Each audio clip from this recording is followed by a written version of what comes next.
Hey everybody, what is going on? I hope you guys are all doing well, and welcome to another tutorial video. In this video, I'm going to be explaining to you guys how you can pay for Shopify without a credit or debit card. So let's get right into it. Now, there are two scenarios which you might be thinking of. One is actually shopping on a Shopify store, in which case you need to go through the store, and in your checkout, you will most likely see a manual payment option or a PayPal option, and you just need to select one of those two so that you can pay for your items or services through an alternate method. Now, if you want to pay Shopify in the scenario that you're paying for a subscription, then what you're going to want to do is you're going to want to go over into settings.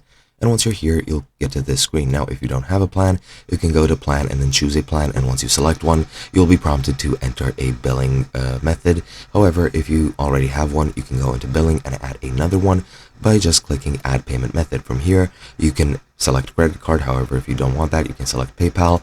And since I'm region locked, I don't have other options. However, if you're in another country, you might have some options such as a UPI in the case of France, Bhutan, and India.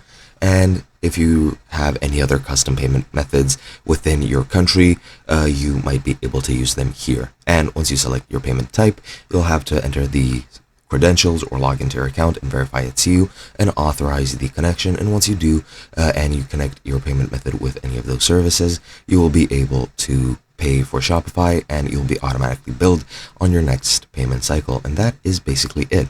Hope you guys enjoyed, and I'll be seeing you guys in another video.